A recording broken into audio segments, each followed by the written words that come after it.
Welcome one, welcome all, and welcome to the AD2L Season 43 Week 1 matchup between finalists from last season in Heroic. It is WSS.Hellbears on the Dire side. We're setting up for an invade. On the Radiant side, it is, I can't remember the name of the team, and this is a very scuffed stream, and I will explain why exactly it is a scuffed stream in a moment. But basically, draft was actually done at 9 o'clock p.m. Eastern Standard Time for both these teams, and then we had to wait. One of the players was going to be about 30 minutes late, so the game was going to start on 9:30. We got a couple delays, a couple crashes, after the draft was made, so this is actually an all-pick lobby. Still ticketed, still see WSS.Hellbears and Invoker's New Groove. Remember the name of the team, finally. On the Radiant side. My name is Finnick, I'm solo casting tonight. Got a new duo lined up, potentially for future weeks, but he's not available as we see some action top side. Stormhammer getting a stun, might be able to actually get the kill on a Calypsis. And using Fertile Laporte up there for the triad lane in that next assassin. Go back down bottom. We're getting first blood onto the enemy POS 4. Very nice for WSS.Hellbears. Some names, you know, you've seen around AD2L for a while. Obviously, Master Z, Fertile Laporte, a lot of these guys in WSS.Hellbears. Barmello, saw him in the Winter Mini. I believe that was the same Barmello. I might be incorrect on that one, but still, it's been a while since I've casted Heroic and casted AD2L with any regularity, so it's going to be a bit fun. Solo casting is a bit different, and they get us a nice Cinder Brew onto once. Should be able to kill him here. Doesn't have the Stormhammer available, and they donate the kill over Barmello. Might be able to get the kill onto Revelation too. 2 more auto attacks from Calypsis would do him in, but Revelation's able to eat a tree and get out of dodge.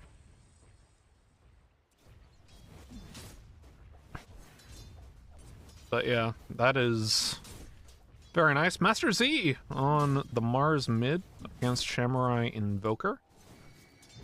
And IO Gyro bot lane for this Radiant team. Once again, Invoker's New Groove.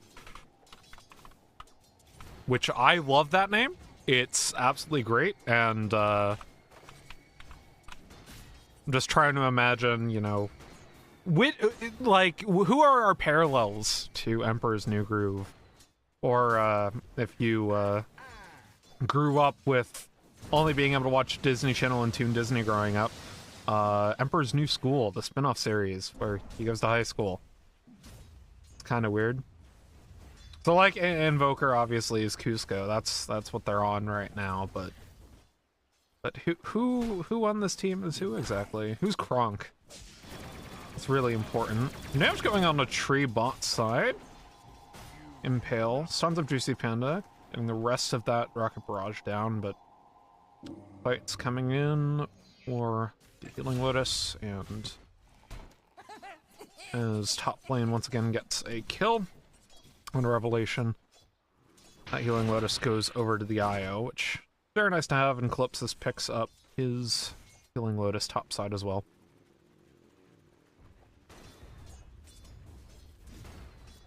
You know, a lot has changed over the course of a single patch, I think, in terms of meta. Obviously, Lina still... I would imagine Lina was banned. That's all I can really say, but Lina's still very good, DK's still very good, but, you know, outside of the Lina, I think a lot of the picks that have been high priority have kind of been answered. Once getting Cinder Brew popped on him. Really nice combination with that Cinder Brew into Fade Bolt. Was able to pop it pretty quickly and at range too, so you got a lot of damage in. You don't really put Barmello under any major threats. Once going 1-1-1 off the start. Revelation. He took Liquid Fire, which could be annoying for Barmello to deal with in this lane, but he just hasn't been able to position as aggressively as he needs to up against this Broodmaster. Calypsis is doing a very good job winning the support battle here. Meanwhile, I mean, mid lane, 27-3, 23-2, about even. Master Z, perennial favorite in a lot of respects in AD2L, back when Champion was the highest league. Led WSS.Hellbears to quite a few championships, and now Heroic exists, and get more Immortals versus more Immortals.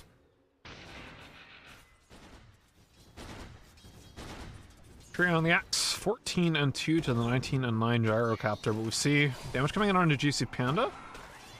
Goes ahead and gets the W down. Stunned up for to Laporte, but Juicy Panda has not been able to CS a creep quite yet, and there he is. Spin lands from Tree, though. He's a little bit too low for that. Try to get a cheeky one onto Juicy Panda. Ends up falling for it. Yeah, well, this top lane, I mean, 28-7 versus an 18-2 Sven, not going particularly well, and obviously that axe dies bot side. So Invoker's new group coming off to a great start. 3 kills to 1. Of course, gave away first blood, but we see another Cinder Blue into the Fade Bolt, and Revelation just goes down. There's not a whole lot he can do here. Master Z making the roam up onto once. Gets the Stormhammer out the arena into the spear. Should be able to get Barmello here. Who are they donating it to? They try to give it to once, but he takes up way too much damage. Sticks to stay alive. Should be able to get Calypsis here. I want to donate this over to once again, but Master Z takes it away with just auto attacks. But yeah, it was a little bit weird waiting around for the kill. I think they wanted to give that one to once, but it just got a little bit too dicey for them. Master Z, good use of the arena, good use of the spear. Makes it hurt. 13 a.m. A bit aggressively towards this triangle, split out by Fertile Port. It's the Battle Hunger on top of him, but I think he was setting up to try to drag the wave there and maybe instead go for the 7-minute. Should be good enough for a kill onto the IO. Tree walking around, waiting for Battle Hunger to come out. Gets it down. Be able to call an auto here. Doesn't even want to use the call. 13 a.m. might actually deny. Oh, there's the call. It was a long time to kill just one IO. The wave was way under the gyro tower, so Tree's pretty happy with that. Doesn't really lose a whole lot in the way of CS there. Protom's getting his Wisdom Rune, as does Calypsis. We're now 4 kills to 4 after that play top side and the IO going down. I'm a bit rusty on my Dota casts, by the way, so not up to my usual standard of play-by-play. I'm missing a lot of abilities and all sorts of other stuff. Trying to find the name of them. I even picked up Axe recently. I should be able to just pick up Battle Hunger, but unfortunately for me, not quite going ahead. Tree gonna go ahead and take some stacks, as you do on Axe. 13 a.m. steals away a ranged creep. But yeah, this wave control, pretty good from the Radiant side, from their safe lane. Just pulling back on our tower and then shoving it up against the Axe. Can't really go in for any sort of cuts here, and Juicy Panda homing missile on a Tree. Does now have the Calling Blade available to him. Fertile Port's here. So they won't chase that under the tower, even with the Rocket Barrage going down. As we take a look at the net worth graphs, we see Master Z way ahead in net worth, about 700, 800 gold up on his lane opponent, but the rest is spread about 1,600 between this Invoker and this Axe. He's only about 200 gold behind. We see a safe lane rotate up towards top side using that portal. Not quite going to be able to get any kills off that, though. Sven is just farming, as he has 3 points in the Great Cleave, so he doesn't really care. Juicy Panda's going to use this flat cannon, though, to take away some of these camps from the Sven and maybe force him into a less advantageous spot as his team goes ahead and pushes the tower. Axe doesn't really push towers all that well, so while he's kind of just taking camps right now, waiting for the rest of his team to go down, it looks like they will just cede this top lane tier 1 tower. Try to wait for this Blade Mill and Axe to make any sort of real plays. Master Z has the arena backup as well, waiting for his Blink Dagger, sitting about 500 gold away from that. So WSS.Hellbears is just content to kind of sit by and let this one fall. Does give a little bit of an advantage over towards this gyrocopter, as he was able to get a lot of free farm there, but Sven's also being able to free farm right now, so he's sitting pretty. Still only about 400 gold up on the gyro, but the Axe was able to recover some of his losses from lane. Free farming on his own. Fertile Laporte, though, caught up by a double stun. In comes the Sunstrike. Fertile Laporte goes down. Master Z, though, getting a two-man arena. The call down comes through. Calypsis goes down, gets called, but now the Tornado EMP onto Tree should be doom for the Axe right now. Gets a couple of spins out for it, but GC Panda gets the double kill with the Rocket Barrage, and Primal Splits come out from Barmello. Not a great fight for WSS.Hellbears. They get the split out with that arena isolating the supports, but really Frodo just went down a little bit too quickly there. Wasn't able to get a Spike Carapace off and interrupt the fight. Just got telekinesis up before he could do that, and then immediately stunned by that homing missile. Barmello now onto Once. Does not have a stun, so Once will TP out towards this triangle. No stacks for him to take in terms of the Ancients, but he does have a large camp stack, so he'll be happy to take that one as he continues to spike up in the net worth, now setting number 2. 1 and 2 for Hellbears. And then Forest Core, still Tree on the Axe, but he's about to hit that Blade Mill. And really has been content just kind of farming here.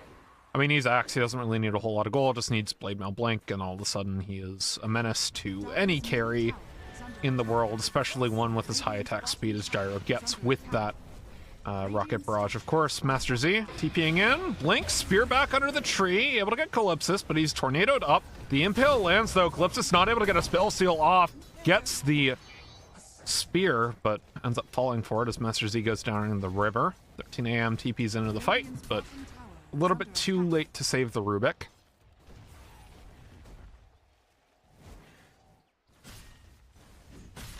And Trees goes ahead and takes the tower bot side. Has Blade Mail coming in courier, now going for that Blink Dagger. But really, I mean, this is Master Z Blink. Axe being a little bit more greedy, gets the Blink. Tornado interrupting the Spear, and he misses it. Master Z gonna get caught up in the EMP. The Ice Path goes down alongside the Jakiro ulti, but Samurai should be able to get out of this one as 13 AM comes back in, able to heal him back up. Fertile Laporte now caught by a Cinder Brew. In comes the Sunstrike, but it's a little bit too far ahead of Frodo. He should still go down here. The call down comes through though, lands onto absolutely nobody, but a bit of an engage going wrong for WSS. A nice tornado from the Invoker of Samurai, and really dodges out that spear and unable to make it connect for WSS.Hellbears. They'll lose Frodo for it. Dire's top tower is under attack. As there's a smoke coming out from Invoker's new group. GC Panda just gonna use the overcharge to go ahead and take some stacks, as you do in an IO gyro setup. I will say, despite that fight mid lane going poorly for WSS.Hellbears, Once has been able to free farm and farm up a storm. So while Master Z is brought back down to earth with the rest of the cores, Once still has a bit of a gold lead for himself, has his Sange, has his Mask of Madness, about to get the Yasha as well. Only sitting about 800 gold away from that. Should be online 14 and a half minutes, maybe 15 minutes at the latest, but with the rate that he's farming, I wouldn't be surprised if it's a 14-minute, 14:30 type timing on that for him. Revelation also solo smoked right now, going in, maybe trying to find some vision, play around his Axe. Tree obviously has that Blade Mill, still going into Blink, about 1,200 gold away from that right now. Master Z playing bot side as well, has the arena back up. As we said, the kill squad really, this mid lane alongside the two supports is the kill squad for the time being, while the Axe still needs to get his Blink Dagger.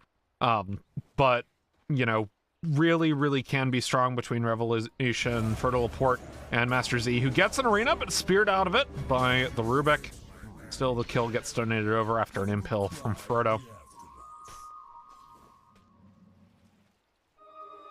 Going ahead, killing a support. Not always the kills you want to get, especially with the gyro in the game, but you'll take it. Your one is still 1,000 gold ahead of the gyro, which is very nice. 14 minutes in. We see, yeah, about 200-ish gold away. Once from... Oh, it was Blade of Alacrity. I thought that was the Band of Elven skin.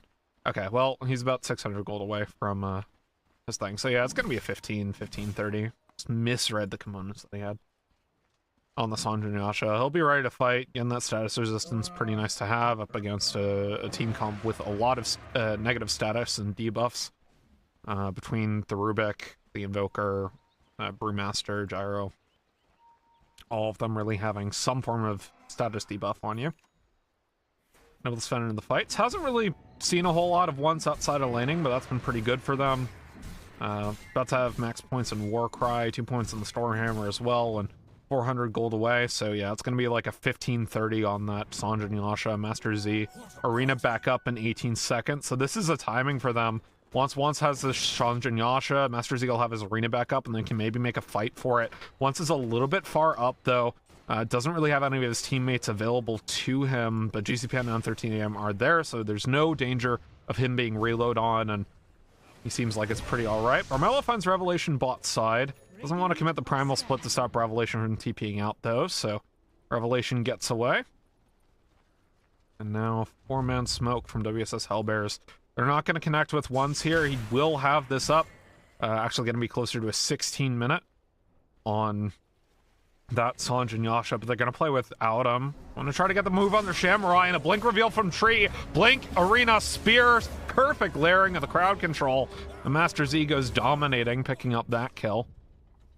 Exactly the type of blink reveal you want on Tree, and all the item timings are syncing up very well for WSS.Hellbears. Despite kind of losing 2 of those lanes, or being behind in 2 of those lanes. Tree with the Invis rune, spotted out, but also spies out Barmello, 13 AM. Calypsis not on that vision, though. But they decide to smoke out anyways. Calypsis, once again, has that spear available to him, and they're going to move up in towards this jungle. Sven nowhere nearby. Once, I guess, is just going to full-on play for the BKB and greed for it. He knows this this Gyro is actually pretty far behind, has the Aghanim Scepter, but no Chrysalis yet. That Aghanim Scepter, though, can be a fight timing if they want to take something a little bit early, maybe force a 5v4, but really without the Chrysalis, they're missing a lot of damage for these fights, so maybe he farms for it as well, but again, you're in a farm battle versus a Sven. Gyro and Sven, typically Gyro is supposed to win that farm battle, but WSS has been really good with their map control this entire time, and once has not been forced out of any farm whatsoever. I mean, commits the Warcry just to take the ancient stacks, just shooting up in the net worth once again, and he's really going to play for this BKB. He might even wait for BKB Blink if he wants to play super greedy. I think WSS can do that with their gold advantage right now, and just with their timings. They have the Desolator on the Mars as well, so they've got a lot of damage. Barmello spies out Fertile Port. He's able to get away with that Nyx going into that Dagon. But, I mean, really, Invoker's New Groove, they need to push the tempo right now and push it on an even fight while the Sven still isn't connecting with WSS.Hellbears, who once again smoke out. They're going to try to get another pick, maybe onto Barmello. Maybe they'll find it onto Calypsis as well. Master Z has the Blink, has the Arena. Fertile Port going to be vendetted up. Master Z gets the quick spear for the Mars, and down goes the one position 4. Barmello and their Primal Splits, he falls as well, and a Samurai trying to kite away. They got the call down as well from GC Panda with the reload in, but the stun lands up against 13 AM, and now GC Panda's all alone. Does not have a support there to support him now, and he will fall for it. Triple kill for once, and a full team wipe with no one dead for WSS.Hellbears. That's not the fight you want to take for Invoker's New Groove. Right underneath the tower, getting caught out, and really being picked apart by that Arena. The Rubik goes down pretty quickly, and then immediately that reload just a little bit too late, and just no protection for the IO whatsoever up against that squad. Good target prioritization from WSS once the reload came back in. They ignored the Invoker, really kind of just isolated him, prevented him from peeling. Killed the IO, and then killed the Gyro, who had no way out of that whatsoever. You know, perennial favorites, WSS.Hellbears, kind of showing why they have stood atop the league for so long. Once might be caught out, though. Tornadoed up, actually stopping the homing missile from landing, and once ends up going down as Calypsis stole the Stormhammer to get that kill.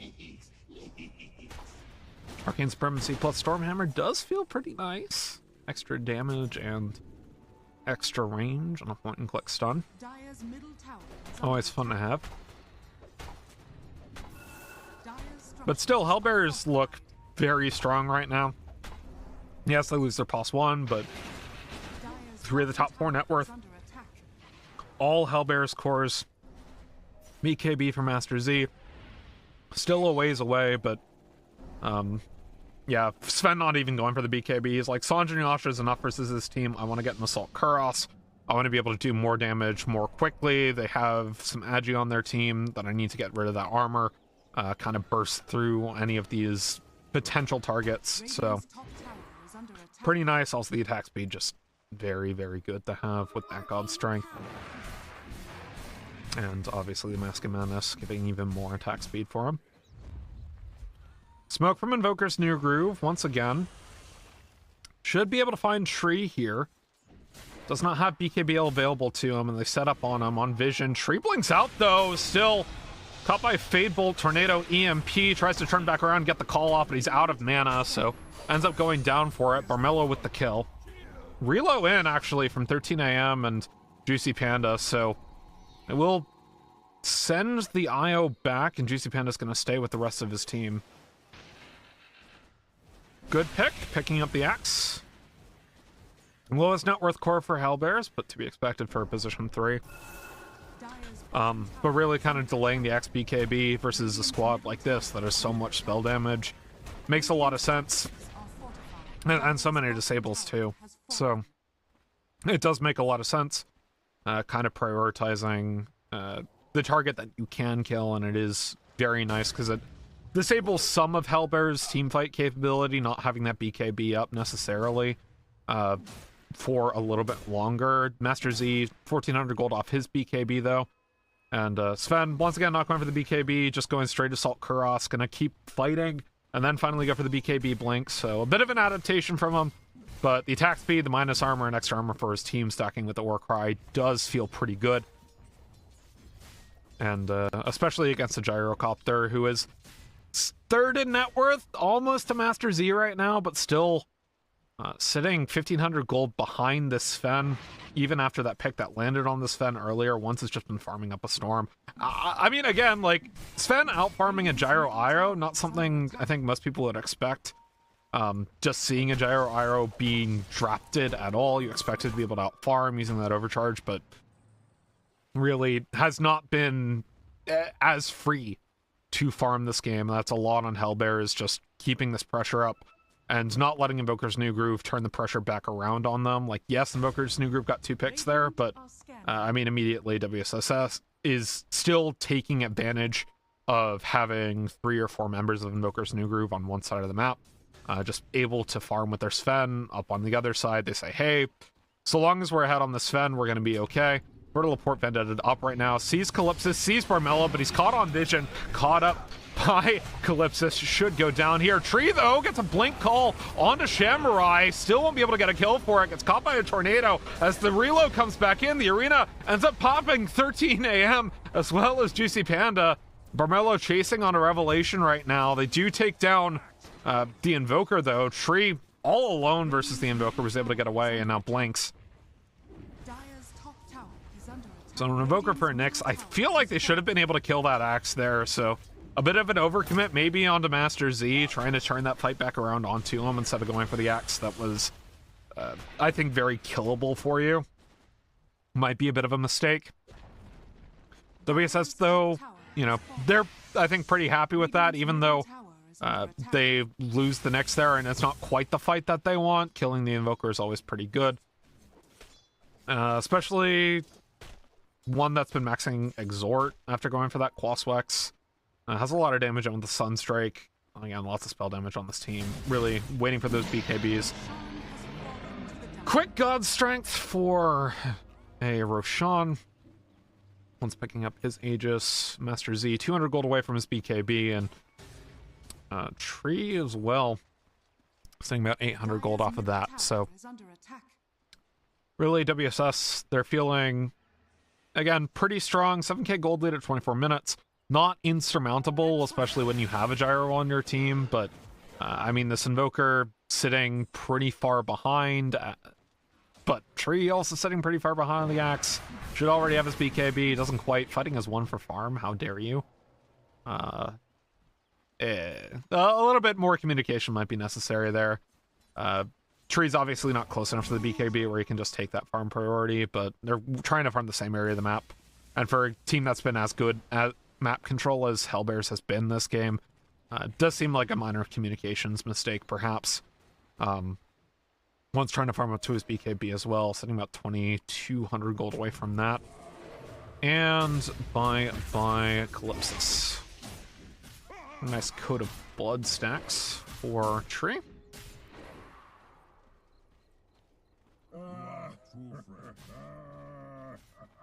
Master Z has his BKB. Axe with that kill as well, sitting about 200 gold away from the BKB. So he's, again, like, Hellbears are just hitting their timings a little bit faster. Gyro, I mean, he skipped the Chrysalis entirely, went for the Sanjin Yasha, now going for a much more tanky Gyro build.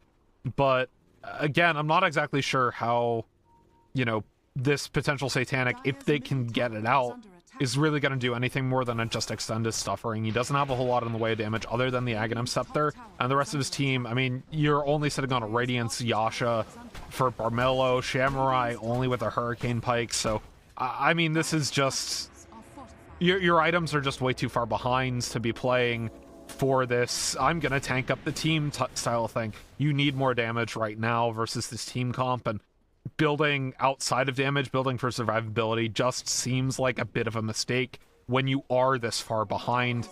8k, 26 minutes in. Obviously, these players are pretty much all immortal, so my legend scrubness might be completely off base on that, but I do feel like it is a bit of a mistake to play and itemize this defensively. Barmello actually cancels his TP, gets to the Primal Splits onto Master Z, but he doesn't know that the rest of WSS is here, and the call lands onto all 4 of the splits. They have the damage to be able to kill all of the pandas. So Barmello goes down, once picks up that kill credit. And all 5 members of WSS, they still have the Sages for another 2 minutes. God's Strength in 16 seconds. They're going to keep pushing for these T2s. And there's nothing Invoker's New Groove can really do here. The reload's up, and they're playing with the Gyro. But, like, you cannot attempt to make picks like that if you don't know where WSS is standing, especially with IO's reload having a charge up time, right? They didn't even call for the reload there. They just accepted that he was dead, but I mean, still, WSS doing a good job grouping up and also, once again, farming the areas of the map that they need to. BKB now ready to go for once, so all 3 of these cores have BKBs. Tornado EMP. Tornado lands on, or the EMP lands on a Master Z, so a bit less mana, but he has the bottle, so he should be able to get that back up. Another T2 falls. Cinderbrew down onto once a Master Z. Barmello not going to clap that one back, though. And we'll go ahead and take this last T2. Replaying for the Aghanim Shard and Aghanim Scepter. Pretty standard axe things. The rest of this team feeling pretty good. I mean, Invoker now has the Switchblade, so yeah, it's a bit more damage for the Invoker. But and Tree finds Barmello. Won't be able to solo kill him, but the rest of his team is coming in. Master Z goes ahead, picks the spear up against the tree, and another 3 coat of blood stacks for the axe.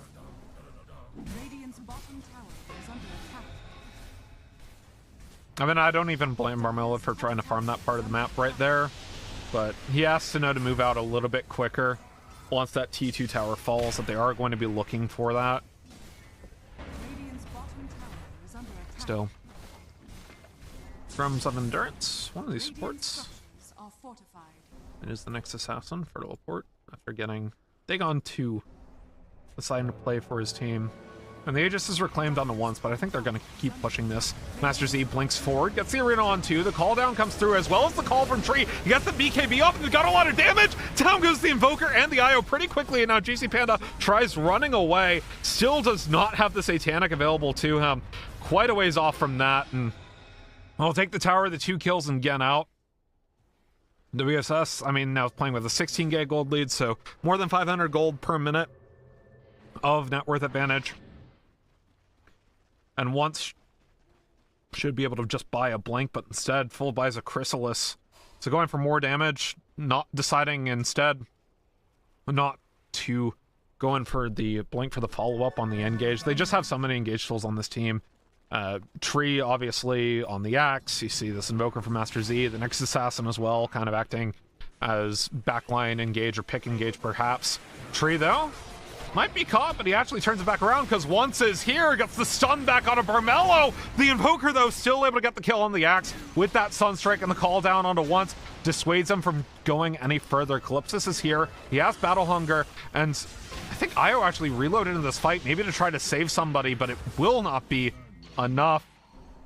Gets the reload out, loses his other support buddy, and Fertile Port just diving on a Juicy Panda right now. Tries to kill him. Taken down by the Invoker. Deafening Blast, good enough for the kill. But, I mean, still, I mean, that's actually a really good fight with Frodo going down for Invoker's New Groove in terms of net worth. So, you take him where you can, Invoker's New Groove. And Juicy Panda now is the Satanic on BKB. Again, like, I just feel like you need more damage. Like, yes, they're able to kill the axe in that fight, but he was kind of baiting for the Sven. They get the Nyx, but he almost kills Juicy Panda even with the survivability. And really, I mean, are you just trying to get all your damage out of this overcharge? I mean, the Sunstrike did a bit there because Exhort is completely maxed out, but he's still only setting Hurricane Pike Witchblade. Now going into his own Sanjin Yasha. Like, I know this is like the patch of Sanjin Yasha, but this is like the game of Sanjin Yasha. Invoker's New Groove, trying to get that on 3 cores. Once has it, and only 1 core from Hellbears actually going for it, or has it, is Once, so. But still, I guess they just want to get out of this call as quickly as possible, or out of the Mars Spears, but I mean, there's a lot of stun from the WSS.Hellbears, so I see it. And it's not like Sanjin Yasha is a grief on Invoker or on Brewmaster. But at the same time, oh, they find Juicy Panda. Yeah. No reload available from the IO to save you, and gets the call down, and I mean, the Satanic just doesn't keep him alive versus all the members of WSS.Hellbears.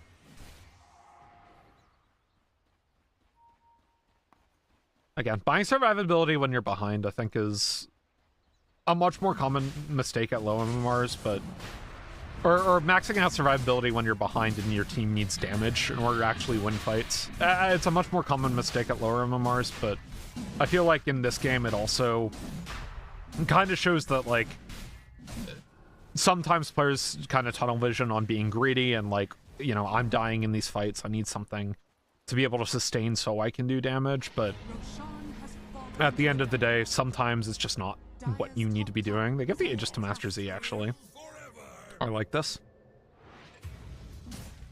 And Tree solo kills Calypsis.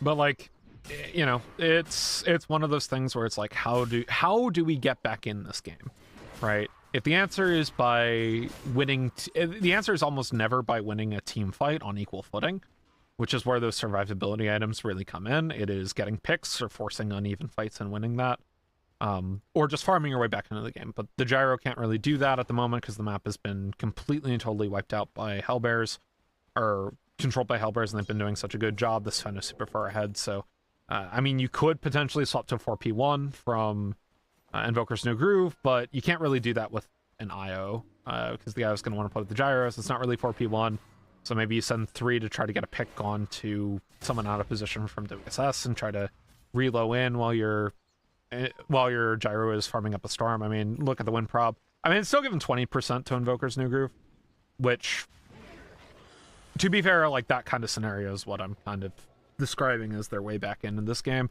But, like, BKB, sure, but you're delaying your damage item until basically just replacing your Falcon Blade. And I'm not sure if that is necessarily what you need to be doing. Once going ahead and clearing this tower. Dire's middle tower Going is for the under Swift attack. Blink as he has his own Blink Dagger. He's got the Daedalus. He's keeping the Mask of Madness in his inventory.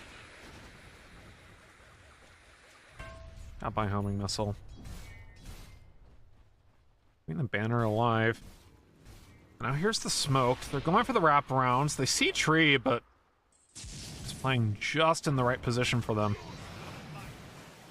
One's can afford to play forward like this, even without the Aegis, because he has so much counter engage. Just a blink coming in from Master Z on the side. He's waiting for it, as is Tree. Here comes Master Z. He doesn't find the arena, though, and One's is actually pretty low. Pops the BKB to stay alive, and the arena comes down. They got the Spirit of 2 as Tree comes in, gets the call onto 3, and Juicy Panda's unable to make a satanic work for him. Barmello goes down as well, and that is 2 cores down. Nobody dies from Hellbears.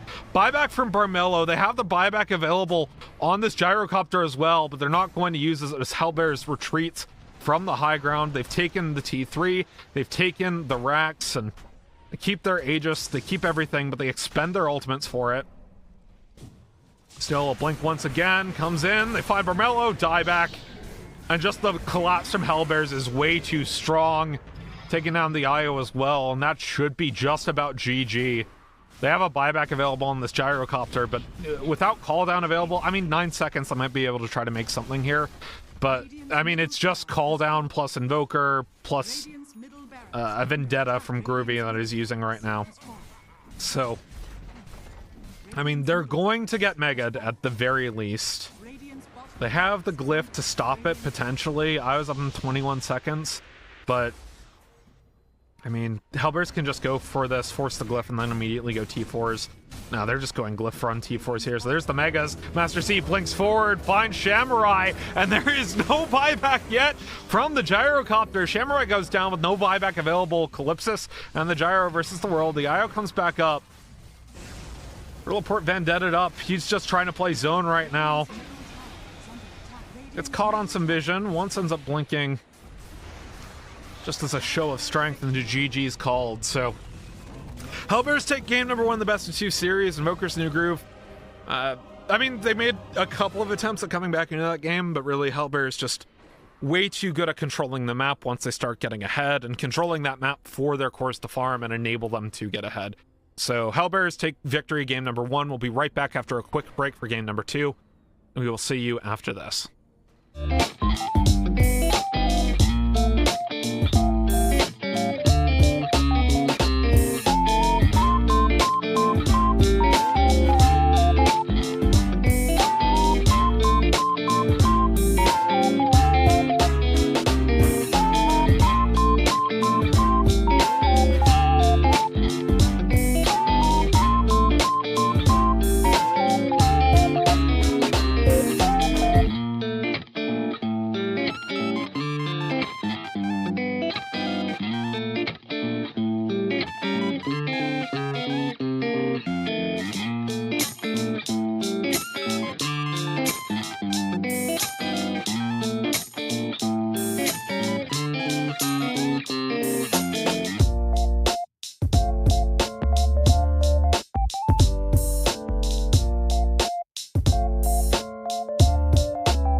Welcome back, everybody. My name is Finnick, and we have Invoker's New Groove once again on the Radiant side, Hellbears on the Dire side.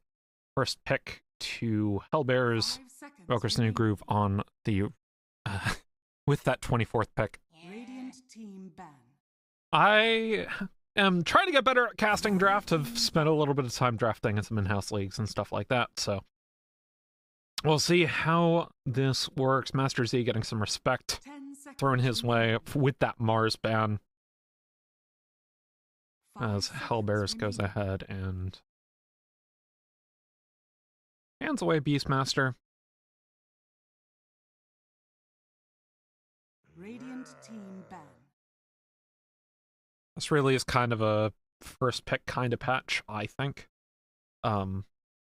10 seconds remaining. Invoker's New Groove chose Radiant, so I think that means Hellbears chose first pick. 5 seconds remaining. But yeah, in my opinion, a bit of a first pick patch, just because Dire or second pick has to ban Lich and Lina pretty much always, and you know sometimes has to ban DK as well, but DK is not really a first phase, so banning Lich and Lina basically reduces the first phase bans from 4 to 2 for 24th pick, and if they don't ban Lich and or Lina, then Hellbears, or then you as first pick have the ability to just ban one of them and pick the other. So there's the Lich Lina ban. So Hellbears next on the priority list. We saw some good Rubik play out of Invoker's New Groove in that last game. I'd like to shout out Calypsis for doing quite well on that Rubik. We saw you know, some very good steals, some very good opportunities. Dawnbreaker being banned away as well. So Hellbears, even though they've been playing Nyx, even though they played the Nyx last game with for Laporte, they just want to keep the Dawnbreaker out. Makes sense, kind of from a we don't want to pick Nyx this game, or we don't necessarily want to be forced into picking Nyx. And if they don't want to first face the Dawnbreaker, it does make a whole lot of sense. If their supports don't play it, you know, it is, or supports don't play it, or their 3 doesn't play it, then still very good. Bloodseeker also very good on the current patch, with the kind of taking priority in a lot of pubs from DK1, because they realized that this kind of Radiance Aghanim Scepter build is really good and really annoying to deal with. So deciding they don't want to pick Bloodseeker, they don't want to pick Dawnbreaker, so really kind of out of a lot of these priority picks of the patch. The only one really available is DK, but as we've kind of said, that one's fallen off in popularity, making way for this Bloodseeker pick. And DK has much more reliable counters than anything like this Lina or this Lich that just get banned out every single match. Hellbears, though, I mean, first pick Clockwork, pretty safe, can go on either support role if they really want to it. I'm not exactly sure who the clock player is for Hellbears. So we'll see where it goes. Hoodwink, again, pretty safe, blindable, position 4. Nothing really showing on either of these teams. We see Monkey King and Lifestealer being taken out by Hellbears. So respect going over towards that position 1. I think GC Panda did actually itemization mistakes, or what I think are itemization mistakes aside, like, did about as well as you can expect in that gyro game with all the map pressure coming out from Hellbears. I don't think the itemization was necessarily what lost them the game, but it didn't do them any favors. Still respectable, banning out, you know, it's kind of +1s. Also not wanting to deal with Lifestealer at the moment. I mean, it opens them up to pick the axe again, potentially. Or really any kind of high strength heroes or cores. I mean, obviously they can still pick the Sven. With that Lifestealer ban, does enable them to do that. So does make sense from Hellbears considering the draft last game. I did not get to see what was banned or the pick order from last game, as well, I could have joined the lobby for that. I was doing some tech testing, so I didn't quite see how that draft played out. But I think Hellbears are kind of, you know, they're telegraphing, we want melee strength heroes. We have Monkey King and Lifestealer, so Invoker's New Groove with 24th pick, they can always hold out for a Timbersaw potentially, if that is how Hellbears wants to play it. Assuming that doesn't really get banned. They don't really have, they have 22nd, not 23rd pick, so I think Timbersaw a lot of the times makes more sense as the 23 pick. Just because you're able to have him not be banned and then ban out his counters. So maybe they're not afraid of that. DK being picked from Invoker's New Groove. I mean, I think that's the next highest priority hero in the patch, just in general. Still a bit early. Viper is still very much available for Hellbears. They have other sources of break that they can maybe get. Hoodwink taken off by Invoker's New Groove, though, but you know, Phantom Assassin still available, Viper still available, right? All these kind of ways to deal with DK. They go for the Sand King. This could be a Master Z Sand King. I do know he plays it, or if I recall, he does play it from seasons and seasons and seasons ago. So I'm not sure exactly which position this is going, but I wouldn't be surprised if this is a Master Z Sand King. 5 seconds remaining. Which still opens up the 3 matchup into the Dragon Knight, and they can save 23 pick for they'll probably 23 pick their 1 actually to save this Sand King flex. So going to wait and see what Invoker's New Groove is going to pick the 3 options right now. I mean, you see Universal, Int, and Clock, I believe, is Universal as well. So, you know, Morphling potentially on the table here. Don't really have any ways. Wait, they already picked Dragon Knight. Never mind. Why am I thinking about Morphling right now? But still, I mean, Sand King, I mean, he's Universal, but he has relatively high strength. Clockwork, kind of the same. Again, Timbersaw could be pretty alright. Slark could actually... they already have DK. This is the problem with picking DK this early in the draft, is like, now, like, yes, he's going to be able to farm up a Storm and, you know, eventually just stat check people, in theory, but Hellbears does have 23 pick, so they can pick some counter into him. I mean, you know, if they want to be sneaky, they pick a position 1 with the breaks, so that would be PA, and then on, or 18 pick, they pick it PA, and then 23 pick, you know, they can hold their Sand King kind of as a flex, and then maybe pick something like, I don't know, like a Razor or something like that, a Dragon Knight, really force him out of comfort in lane. Shadow Demon Gun combo with the Dragon Knight in lane pretty well. Does stop Sand King in its tracks a lot of the times in fights, but really Hellbears don't have any really good illusion targets or disruption targets to make into illusions, so that self-disruption onto the DK is going to be pretty important. Tidehunter being picked up here as well for position 3, so they're saving the counter pick, 24 pick for mid lane. This actually turns it back around. Hellbears could pick Timbersaw here.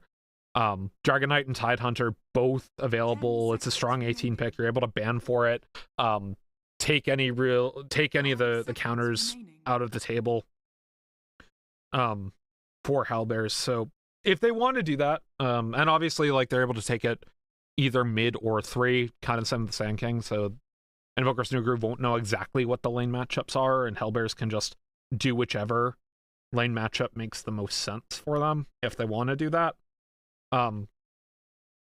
Like Timber feels like it's a little bit too obvious. Obviously, they can still hard counter the DK, go for a Viper, maybe go for a PA here again. Any source of break or consistent break that they can get onto a Dragon Knight is going to be pretty nice, as well as onto a Tidehunter. Although for that, I think PA is going to be better than a Viper, because Viper's break is single target, whereas PA is AoE.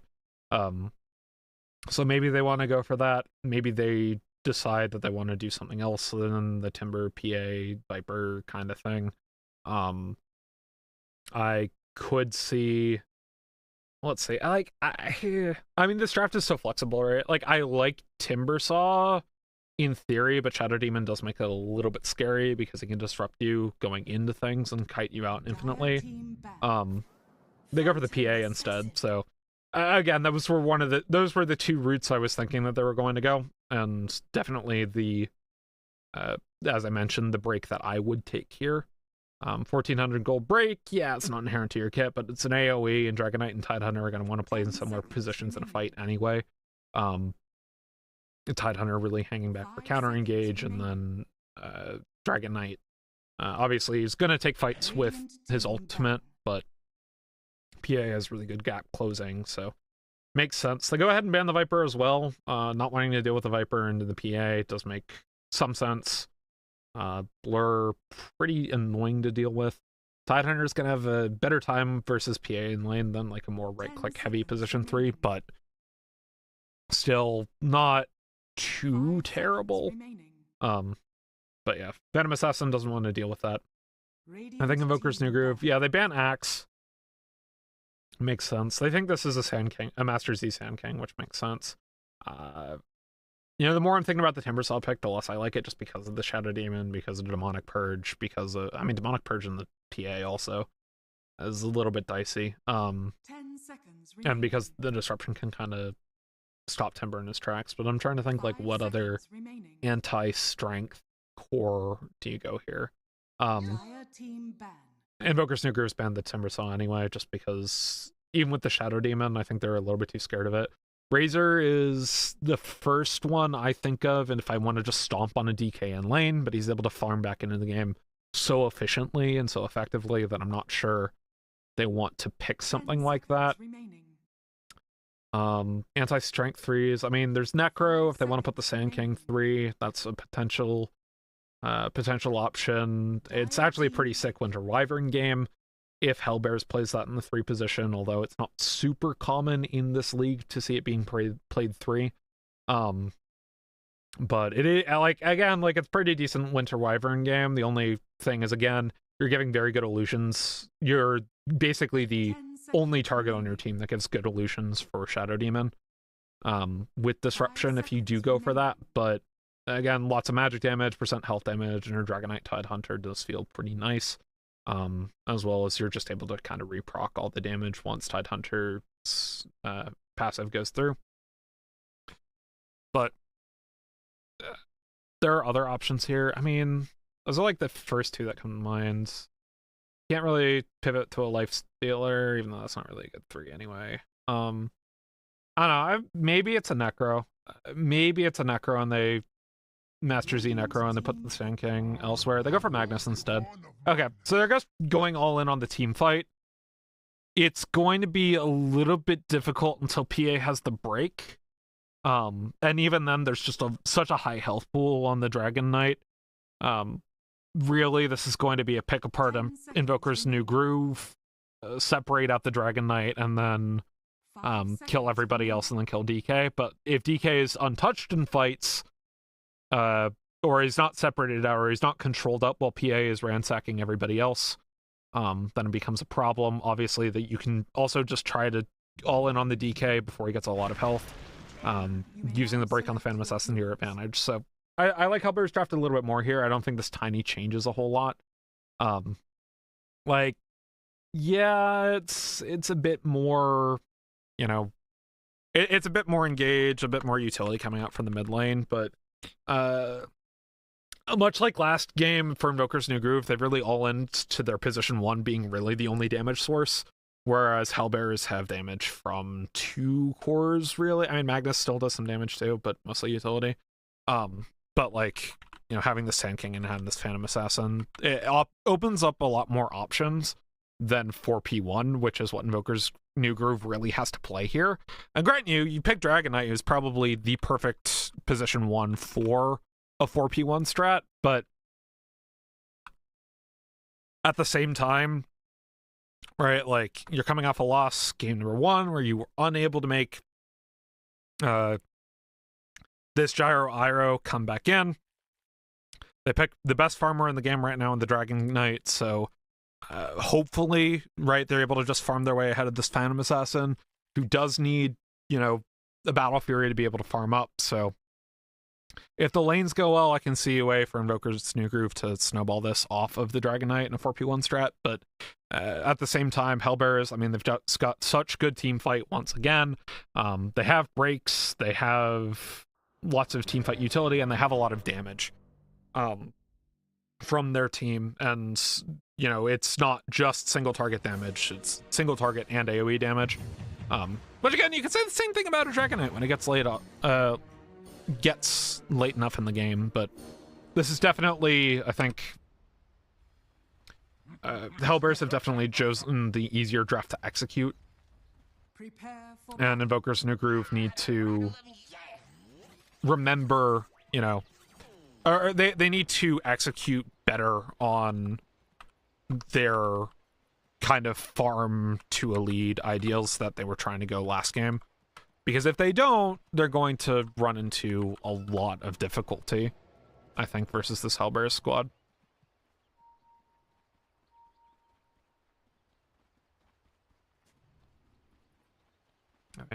I mean, it was an early Sand King. I told you it was a Master Z Sand King. Only a fool. Did he go the funny one? No, he didn't. Went regular reverse polarity. Boo.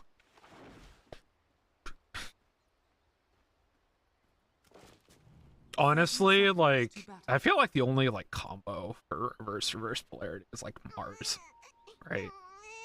It was, like, your arena and then RRP, and then all of a sudden everybody's stunned up at the edges of the arena, but, like, Dark Willow is, like, the more traditional way to do that, and, also is a support, not a core. Unless Magnus 5 comes back and becomes a thing, which you never know. Sven 5 was utterly broken for a while, so. But.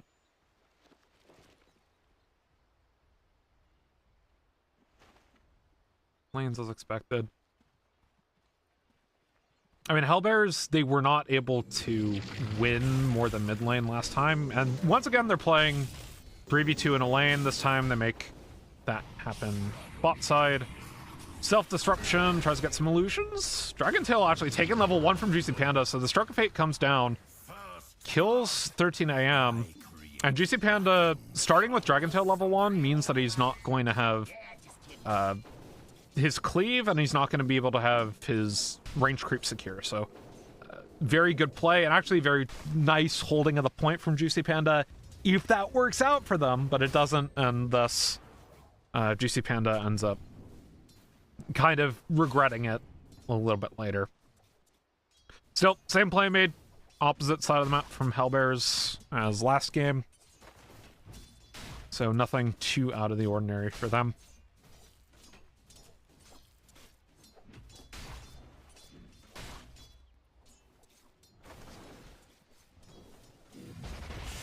He is taking a lot of damage though in this lane, and he's Panda level 2. Now it's point in Q, gets the Dragon Tail out. Should be able to kill him with a Breathe Fire. No.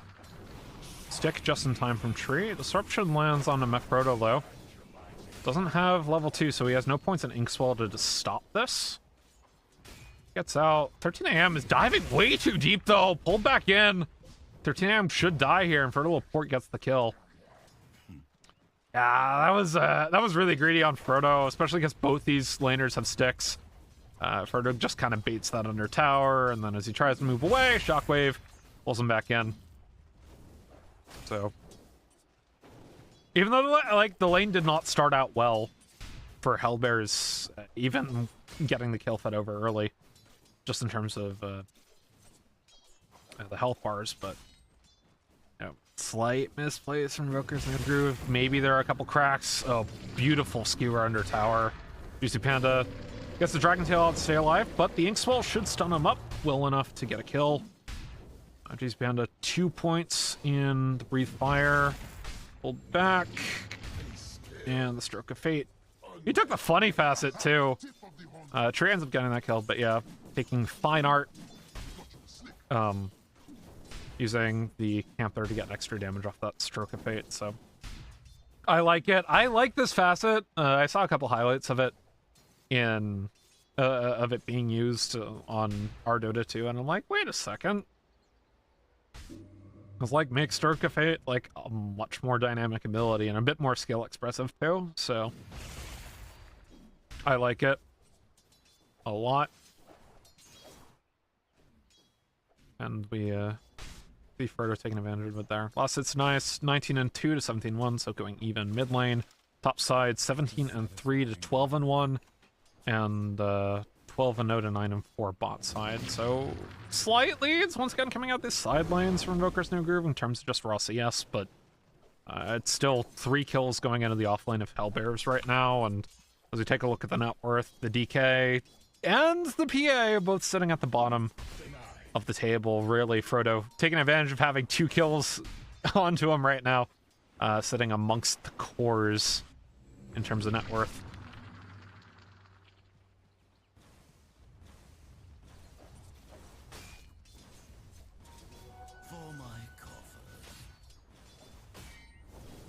I mean, I was talking, you know, very obvious 4P1, well, Cliff, and no interruption for that. He ends up dying top side. And it forces a TP out of support. I mean, once again, lane's looking pretty alright for Invoker's New Groove. I mean, they made some mistakes bot side, but the tree, importantly, hasn't really gotten much of an advantage. It's really just been on Frodo Laporte, which, if you want to feed 2 kills over to the enemy team, onto the support is the best way to do it. Unless that support is playing... Yeah, unless that support player is somebody who's playing, like, right-click Facet Wyvern and is like, ooh, I can actually get a Witchblade really early off of that. Thank you so much. Can you tell I wish there were a Wyvern in this game? My favorite hero.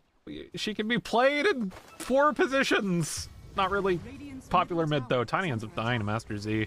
Level 6 mid lane. Doesn't even use the epicenter for it, so... Man. I mean, like, again, like, the Magnus does work well overall with the WSS draft, but I would have loved to see a Wyvern 3 here versus this team comp. I would have loved to see it. I mean, because it also just wins lane hard versus the DK, especially with Frodo playing so well on the Grimstroke. Like, yeah, you still have to deal with the Shadow Demon, but I think, like, this 26-5 to 14-4 CS difference, like, this goes in favor if you pick, you know, something like Wyvern or Razor, or really any sort of range 3 that's able to punish melee strength ones. I mean, Tree's just taking way too much damage at the moment. 13 AM and Frodo. Portal combat? I mean, just look at that Stroke of Fate, though! Like, pulling it right through the camp. Frodo might die to the Shadow Poison, but Juicy Panda ends up picking up the kill. Master Z makes his way bot side, though! And Cliff to his Juicy Panda, and they'll just get the epicenter. Juicy Panda tries to TP out. Barely makes it. Under attack. It was a nice idea. It was a nice idea. Still pulling out of the lane. Pretty nice, but I mean, like, we take a look at net worth right now. I mean, top, once again, Master Z, but the next 4 are all Invoker's New Groove, and Hellbears, they have their position 4 almost at the same net worth as once. So, I mean, DK sitting basically dead even with his enemy 3, like, that's totally great for DK. But really, I mean, if he's ahead of the Phantom Assassin, again, Phantom Assassin needs to be able to get towards Battle Fury by Revelation. Needs to be able to get that Battle Fury in order to be able to farm. So DK has the advantage of, once he has 3-4 points of Worm's Wrath, that suddenly he can just take stacks and camps and literally everything. Picking out 13 AM. Who got the Wisdom Rune? 13 AM did steal away that Wisdom Rune, though. Calypsis ends up taking theirs, so not quite the way you want to go for WSS, but more gold on Tree is always appreciated, going towards that Blink Dagger. Juicy Panda, I think he's got treads on Courier.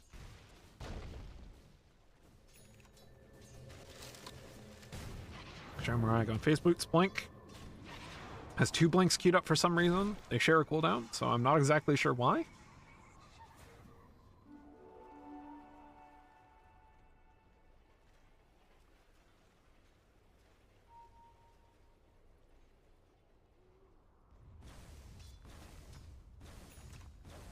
Dire's top tower is under attack. Radiant's courier has been killed. His Panda goes ahead and cuts the wave. I mean, Hellbears has the gold lead, but it's kind of all on Frodo. Which is nice. Parmello finds Revelation top side. Trying to defend his hole. Yeah, but they turn it back around on the 13 AM, so... Create a POS 4s, or POS 5s, I should say. Frodo looks so good on this Grimstroke. I mean, grant you know, the fine art facet is just so visually satisfying, aesthetically pleasing. It's, but like, again, he's very smart with his Stroke of Fates. When fighting in the jungle, just getting extra damage from pulling it through those camps, so. I like it. I like this look from Frodo Laporte. Radiant's middle tower is under attack. Is once actually should be dead here. Top of the Hoodwink and Samurai, Avalanche, toss, and Calypsis gets it with the Sharpshooter. Who's being made bot side though. I might see this collapse on Juicy Panda, but he takes the portal top, so instead this will just be a trade to tier 1 towers. Or at least pressure on tier 1 towers. I'm not sure WSS can actually take this tier 1 tower bot side. I just don't have a whole lot in the way of tower damage right now.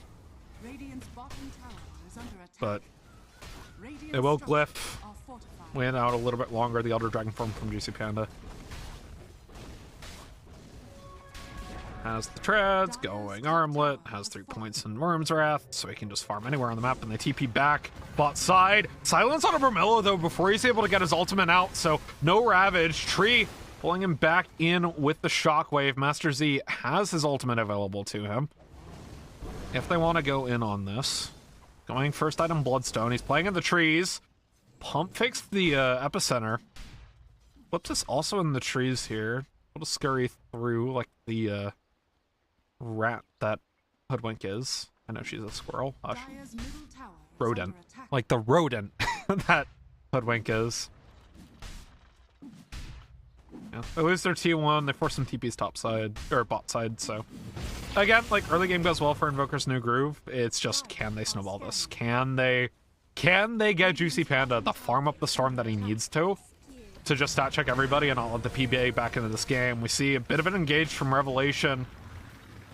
Juicy Panda pulled back out. Sharpshooter lands under the clockwork. Pot back by the gush. The breathe fire barely misses, but Revelation still goes down. It's Barmello. I mean, it's looking very good for Invoker's New Groove. It is definitely, I think, quite a bit better than it was looking. Now it's like looking even better than it was last game, and once sitting at the bottom of net worth instead of the POS 3. But again, 200 gold difference between the enemy each POS 1. Dragon Knight should be, I mean, he's got 4 points in Worm's Wrath, so he is able to farm camps right now more effectively than once. Who still has to get to this Battle Fury, but can't farm a wave because he'll die. So like this is your moment from Invoker's New Groove to push your advantage, right? You have this inherent ability to farm and hit your timings earlier. So once you have this armlet on Juicy Panda, you'll be able to go in towards, I believe it's armlet blink for DK at the moment. Not 100% up to date on my DK builds. But like, should be able to get out ahead of Once, who is 1200 gold off the Battle Fury. I mean, like, for the lane going as bad as it did, and being forced to farm camps, this isn't too bad for Once, and he's basically even an outworth with the DK. I mean, is Juicy Panda just not able to farm it? I mean, he should be able to. He should be able to I mean, there are the stacks, so he should be able to definitely out-farm this PA without Battle Fury. Is Once just a farming god? Can he just extract value out of the map where no other Battle Fury-less PA can get value? Like, legitimately, I'd have to take a look at this, because for all intents and purposes, this DK should be so much higher net worth than this PA right now. Revelation, caught by a sharpshooter. Tree comes back in, blinks, doesn't quite get the RP, and in fact, in comes the Ravage. Master Z's here, though. Gets the Burrow Strike onto Barmello. Tries popping the ultimate. The RP lands on to one member, and the leash onto two. They get the avalanche, though. The toss back, and once goes down. Tree pretty low, as is Fertile Port. He gets a lot of damage with the Stroke of Fate. It gets the Burrow Strike once again from Master Z, as well as the ultimate gets taken down low by Calypsis, and in fact, taken down by Calypsis before he falls. So goes 2 for 3 in favor of Hellbears, but in comes Samurai. Blink Avo toss gets Frodo Laporte as well for the triple kill. Oh, the blink comes out on Courier in the middle of the fight. Turns it around, goes 4 for 3 in favor of Emperor's New Groove. And Samurai, that was absolutely masterfully done on the Tiny. Didn't have the greatest game last. I can't even remember what Samurai was playing. He was playing mid versus Master Z, who was on Mars. He was playing Invoker. Yeah, I mean, that was kind of an underwhelming Invoker game, but he's looking great on the Tiny.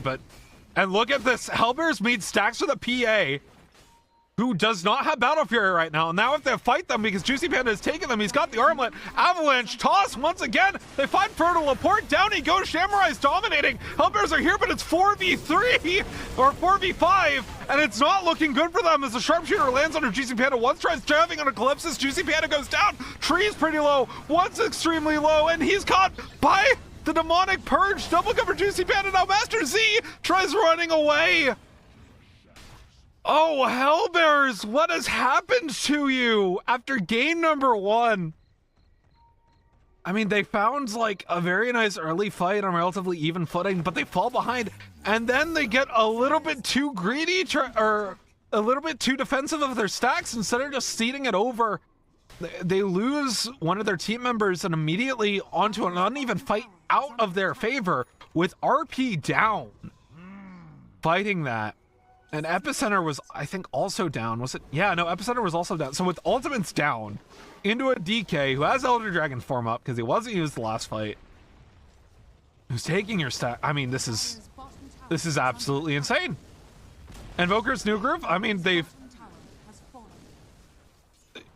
last game, the map was firmly in Hellbear's favor. This time, I mean, Hellbears gave an inch, and Invoker's New Groove took a mile.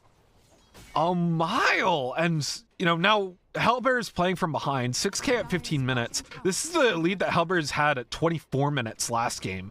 By the way, it was like 6 to 8k. So I mean, as I mentioned, right, if you win the lanes, you got a snowball from Invoker's New Groove, and that's exactly what they're doing. They're not even hyper farming on the DK right now because they don't even need to. Once dodges out from the sharpshooter, but he's caught by the Ravage. Down he goes. Calypsis with that kill. It's falling apart at the seams for Hellbear. Samurai ends up getting an Ogre Axe out of tree. Now has his Echo Saber blink going into that Conda. And this is an early Roche. I mean, why not? Mask of Madness, Armlet, got damage there. Minus armor from Barmello, Samurai. I mean, you know, I was like, oh yeah, they're kind of missing damage outside of their DK late, but if Tiny gets ahead, this is a lot of burst, which he already has, right? But even the Sons, I mean, I was just ignoring the Tiny damage, honestly, when I made that prediction early on, but Samurai's having a really good game. I was underwhelmed by the Invoker last game, but he's looking extremely good on this Tiny. He ends up going even to winning the lane versus Master Z. And then, you know, takes that fight topside, gets that Blink Dagger in the middle of it, turns it around, and then, you know, again, playing really, really smart Tiny. Getting a lot of these counter engages on, and engages onto supports from Hellbears. I mean, Frodo had such a good look early, but I mean, look at this Hoodwink as well. Calypsis sitting almost even in net worth, 400, 500 gold behind both Once and Tree. By the way, he's going horn toss. Which makes sense, right? I mean, you've got enough damage from your team. You're just going full utility on the Magnus, but like, it's getting spicy.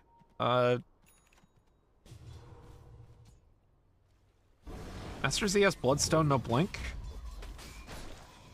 Get some damage on Juicy. I mean, and the other thing as well, right? So you're sitting only Battle Fury on once at 18 minutes.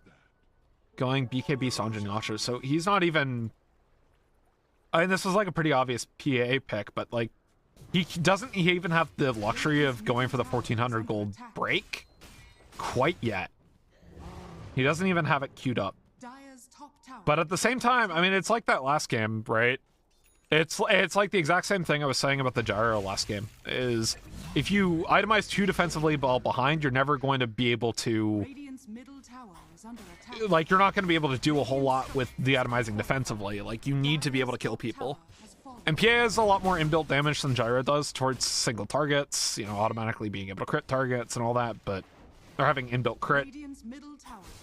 But like, I see, like, okay, you know, Battle Fury BKB makes sense. I mean, you get damage from Sanjin Yasha as well, just because of the Blades of Alacrity, but, or just because of the Yasha, but, I mean, realistically, Once needs to get the break for the DK as soon as he gets this BKB, I think. Because otherwise, I don't think, otherwise I think Juicy Panda just runs over them. I mean, he's sitting third net worth right now. Juicy Panda hasn't really been taking advantage of the map control that they have by farming it up. Really, they've just been continually pushing pressure as 5 instead of playing 4P1, and I think that could be a mistake.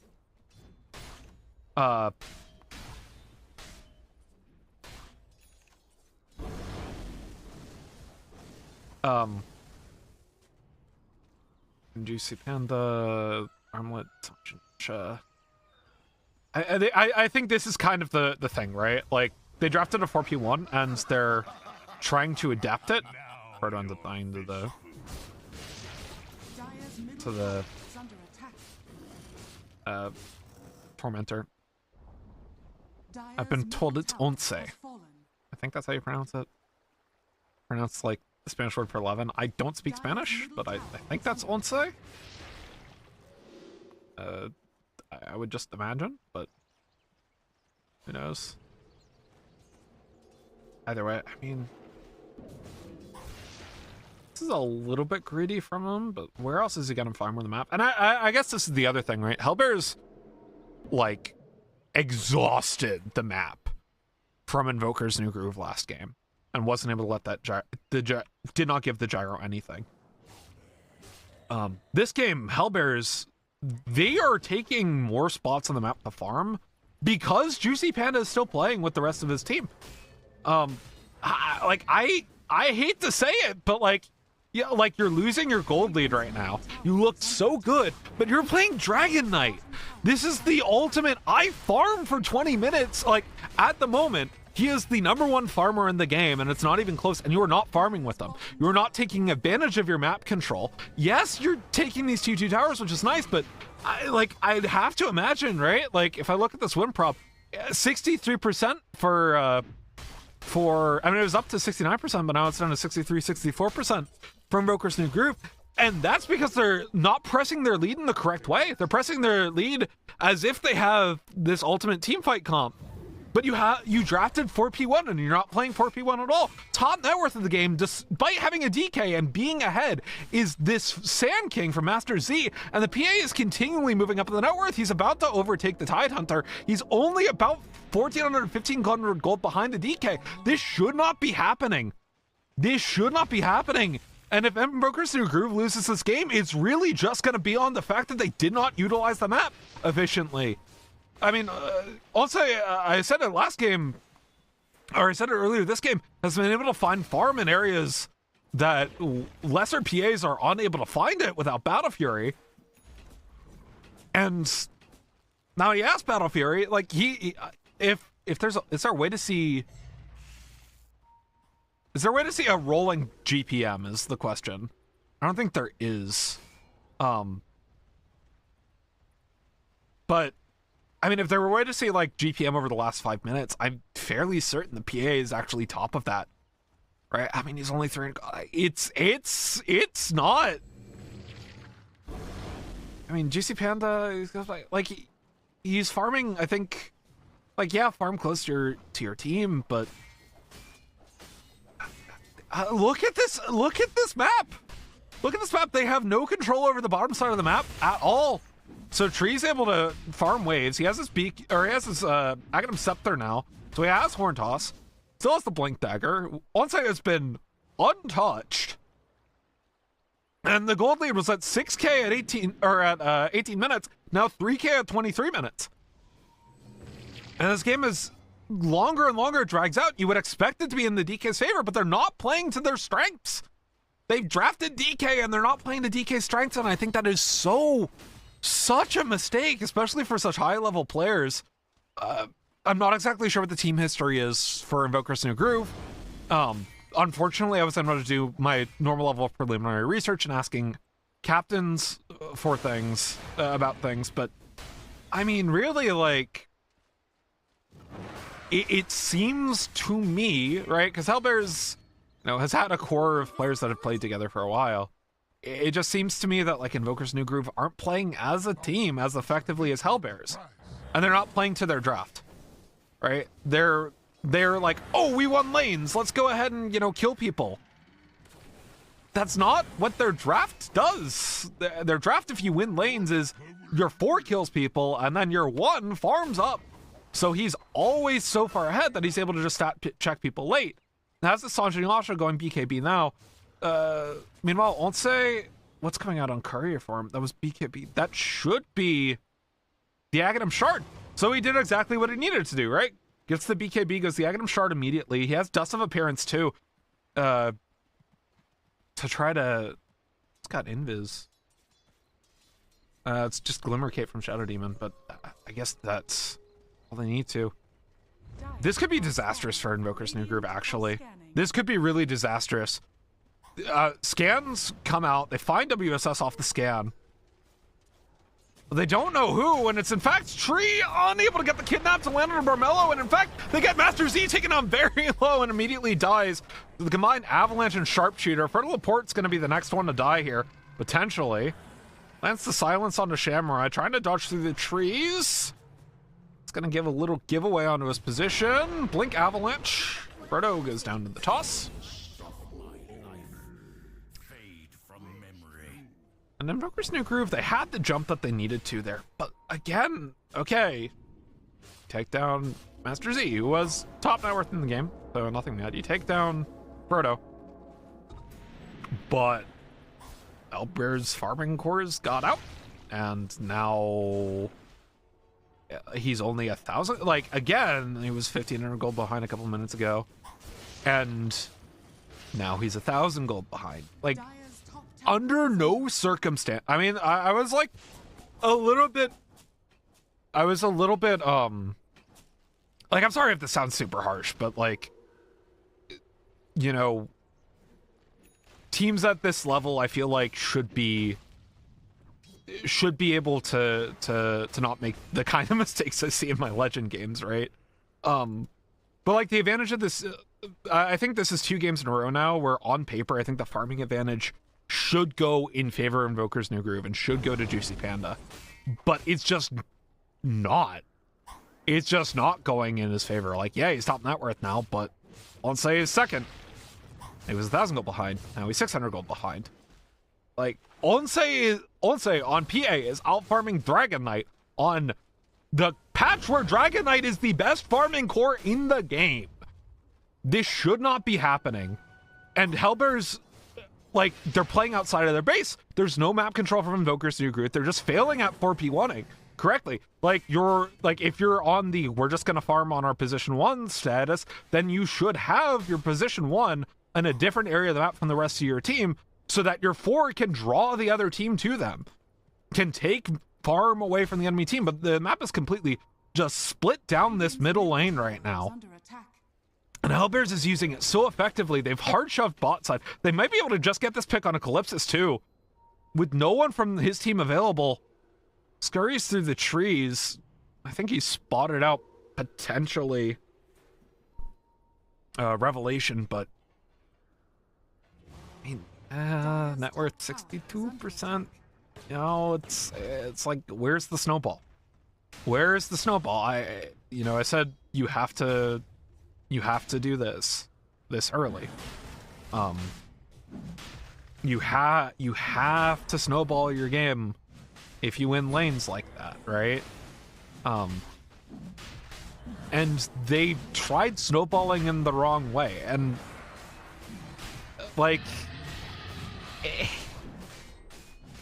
again, it sounds a bit flaming, it sounds a bit harsh, and grant you, since I'm solo casting, I end up being a bit more like that than when I have a more measured color caster, but I do feel like if this game ends up being lost by Invoker's New Groove, it is almost entirely because they misplayed their draft.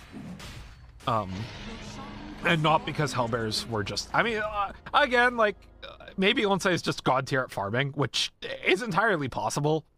I mean, he's 300 gold behind now. Like, he's just out farming a DK in the year 2025. Crazy. He's about to have the Sanjanyasha too. I mean, and he's itemized correctly, and he has the break, and even though they didn't... They were on the back foot in that last fight, right? Like, they were able to disengage from the fight as well as they reasonably could. I mean, Juicy Panda, he's going Monkey King bar. Which, you know, versus PA is correct, I guess. Radiant's bottom tower is under attack. I mean, it is correct. PA with BKB. I'm just like, are you really like? I think they're just playing. I think they're playing too much on the back foot. Like, they're pushing with the DK. High ground, DK and banner. Hellbears has a free glyph if they want to take it. Once has Sanjanyasha, he is still only 500 gold behind Juicy Panda. If he blinks in here with Master Z, Tree gets the kidnap. This is the fight that they're looking for. BKB from Juicy Panda, but the breaks come out. In comes Master Z, diving onto the back line. Juicy Panda pretty low right now. Onse trying to take him down as the leash lands on the 2. Onse BKBs to get away from Barmelo's ultimate. Now has to blink out of the way as the RP comes down. Unable to connect onto anybody quite yet. Master Z dives back into the fight. He's trying to take down Samurai as Tree's pretty low. Samurai goes down. They've already lost their support as well. Tree's trying to dive back under. He's anchored up by the Barmelo. But in comes Onse, and he's gonna have the Phantom Knives up in a couple of seconds. They're able to take him down. No need for buybacks. They're gonna take down Juicy Panda, but Onse decides to go for Kalpis first, and Juicy Panda, last member of his team alive, able to take down one, but the Phantom Knives comes down, and Onse gets a rampage. That is exactly what Hellbears were looking for, and what they were waiting for. This is exactly why Invoker's New Groove needed to play 4P1 correctly. Because Hellbears out 4P1's the 4P1 draft, and then it takes a single blink, corn toss, skewer, getting that Aegis, having the breaks available, getting the target selection needed. I mean, they were able to keep Samurai out of that fight, and Samurai has been kind of the catalyst for a lot of these one fights for Invoker's New Groove. It's... I mean, Hellbears were grand finalists. I can't remember if they won the league last season or not. They were grand finalists last season. So they've got that going for them. A lot of these players have played together for a long time. They've got that going for them. But, like, yeah, at the end of the day, I think Invoker's New Groove, like, they had better laning. They won lanes. They just incorrectly tried snowballing this game. Samurai should get down here. Not Phantom Knives for 10 seconds, but they're just yeeting onto Barmelo right now. Oh, there's a crit. Bye-bye. And, I mean, I was saying it. It's like, Onse is getting so much farm on this map. Invoker's New Groove have not been able to close down on the farming opportunities that Hellbears had, the same way Hellbears was able to do to Invoker's New Groove last game. And it's kind of, you know, this is how you come back into this game. I was saying towards the end of last game, well, how does the gyro comp come back in? And it's like, well, you have forcing uneven fights, you have farming back into the game, basically force it on an even fight with relo, and you're able to farm with your RO gyro or whatever. But Hellbears didn't give them the opportunity to do that. This time, PA was able to farm back into the game because Invoker's New Groove just gave them the opportunity. They gave them the map. So Onse was able to farm the map and come back into the game. And on top of that, it wasn't just Onse. Like, Tree was playing around that area, kind of acting as a screen, but was able to get some farm for himself as well. Has almost brought himself back even with the rest of these cores. But also, like, he's Magnus. He really only needs the Blink and the Aghanim Scepter, and all of a sudden, like, he's great. And like Master Z just doing Master Z things on Sand King. It is kind of such an execution difference between these two teams where, you know, MMR doesn't even really matter. It is like, I don't know what the MMR difference is between players or whatever, but, you know, after a certain point, it is team play that ends up winning these types of games and these types of tournaments. Smoke pops. That's fine, Calypsis. Instead of going for Samurai, instead there was a blink in from the Tidehunter, and he was silenced and broken. Down he goes. Calypsis ends up not landing the sharpshooter.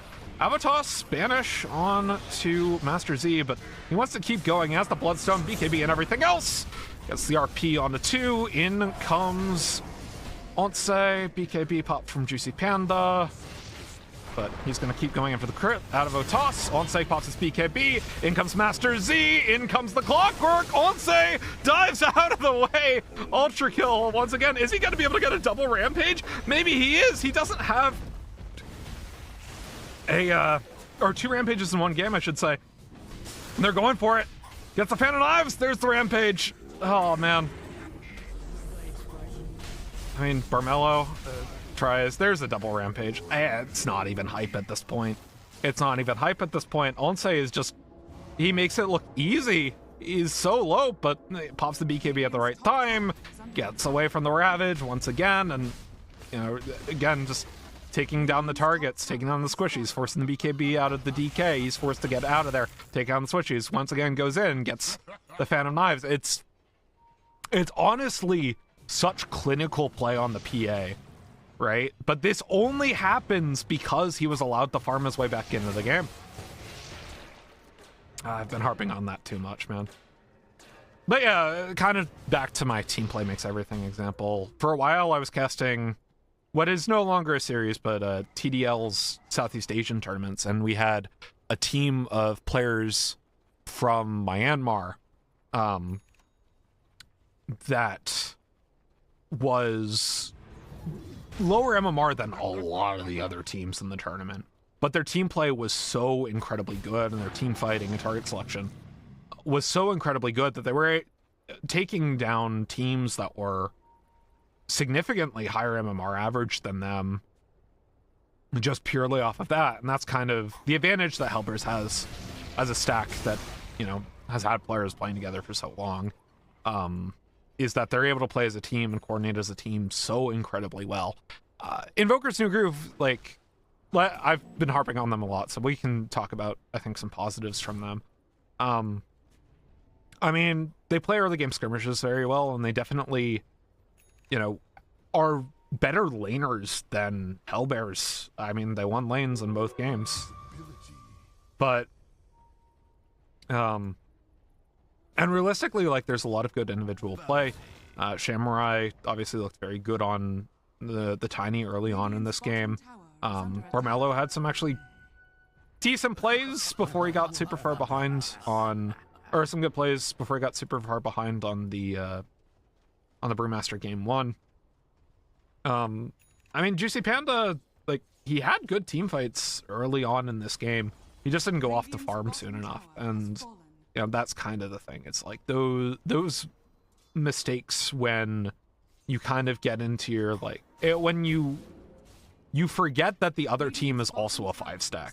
That you're forgetting that the other team is also, you know, able to coordinate with the same tools that you have.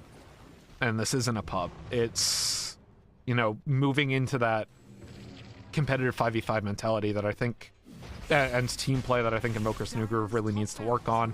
I'm playing Tier Draft as well. Like, I don't think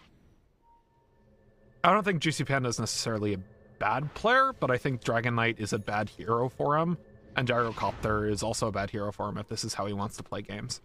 I think there are more active position ones that he could definitely be put on, and a lot of those active position ones were banned away, but, you know, there's a level of, oh, we're going to pick DK because he's broken right now. Well, why is he broken? Does that play to our player's strengths?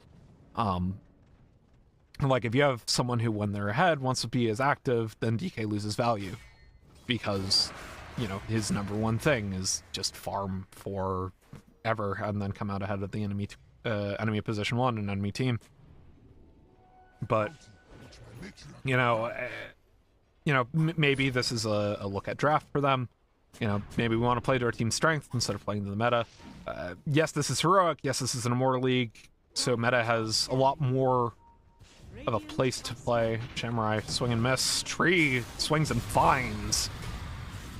Down goes the Shadow Demon. They are able to get on Onse, though. They get the break. They get the Ravage. Onse still gets the BKB out, though, and he's trying to get damage on Juicy Panda. Finds the break himself, and now Master Z into the fight. Gets the epicenter onto absolutely everybody. Onse is out of the way. Down goes another one. Onse's back in as they've got the BKB off of the Dragon Knight. Tree goes down very low. Barely stays alive through the Glimmer Cape from his supports, and nobody dies from Hellbears. Full wipe in favor of Hellbears, and they will go right back to Roshan. Yeah. I mean, like, it's a schlacking. At this point, it's just schlacking. 28k lead at 40 minutes in, 73%. I think that 20%, that 27% is super generous because it's the same idea as last game, right? You're behind, you have this hyper farming core, hyper farming position one, so find space on the map for him to farm and then come back into the game. But Invoker's New Groove hasn't really shown a willingness to play that style, and it's really kind of hurting them. Like, and again, like, okay, you know, first game of the season, first match of the season versus a team that is, again, players that have been together a while. They were grand finalists last season. Like, I think you are expected to lose this match 0-2, but in terms of, like, just how people look at it, like, I haven't taken a look at the hero content, but I expect that this was a 2-0 match from them. So obviously not favorites, you know, and Hellbear's really playing to their strengths, but I think, you know, I think the reassessment here isn't to be like, oh, we made this mistake, we made this mistake, we made this mistake. Because teams are going to make mistakes, right?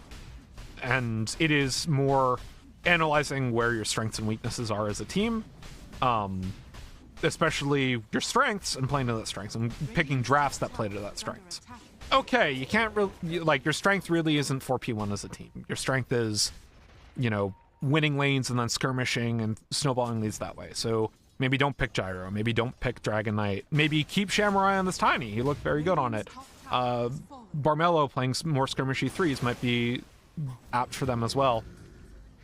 And then playing, you know, instead of DK, you could go for something like an Ursa, right? Who, while he still has that ability to farm, can snowball games pretty effectively just by killing heroes, right? Once he gets to, you know, his Blink Dagger BKB. So, oh, Avalanche.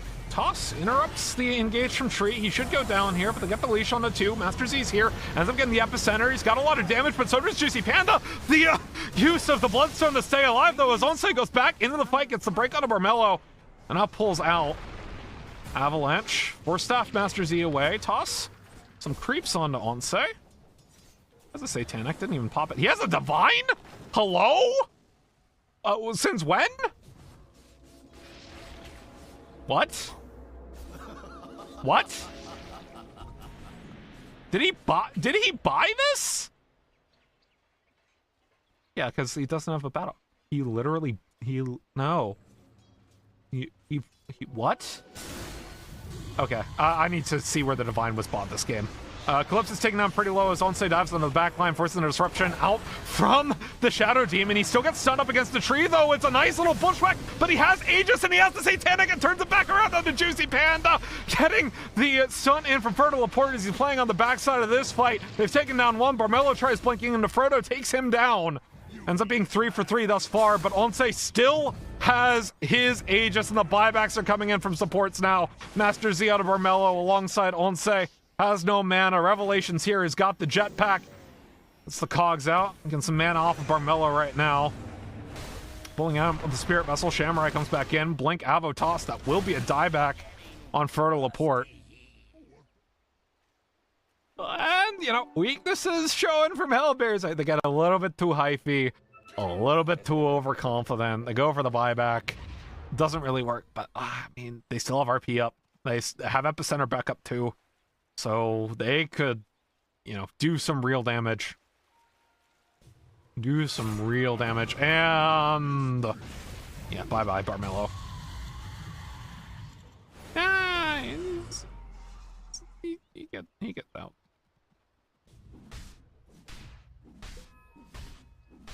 But, I mean, this is, yeah. I don't agree with the 77% here. I think that, I mean, knowing how the teams have played, I don't agree with the 77%, right? Like, we understand where this 23, 24, 21% comes from. Kind of just what the draft is, who they're playing as, or whatever. But they're not playing to that strength, and it's really kind of showing. 41 seconds on the Aegis from Onsei. Will pull the BKB back into his inventory, and then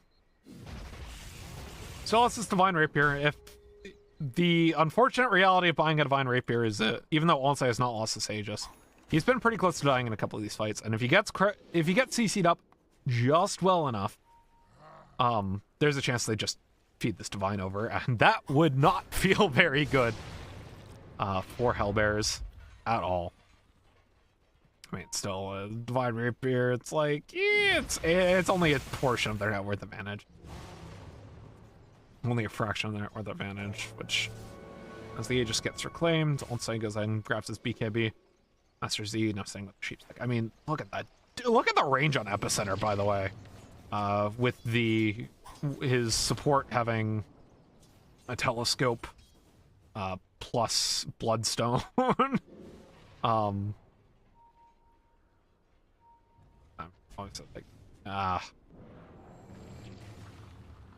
And the level 20 talent, it's just the same. This Epicenter is just so massive.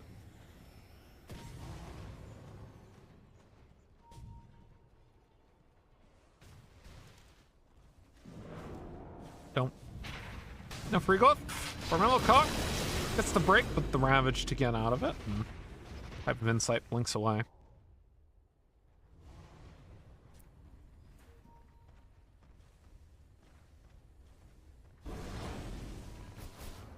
Radiant's middle tower is under attack.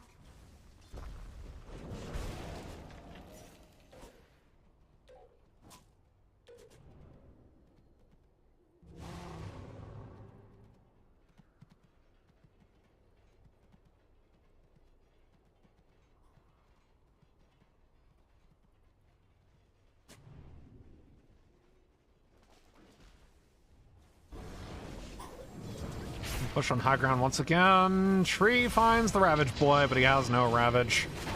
Goodbye.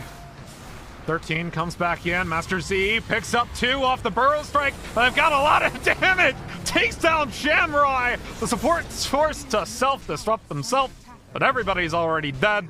Buybacks on 2 cores. Yeah, pop the BKB. Didn't even matter. There's just too much damage. Fertile Laporte has an ancient black dragon. Dragon Knight, basically. Oh, and it's just beautiful. It's absolutely beautiful.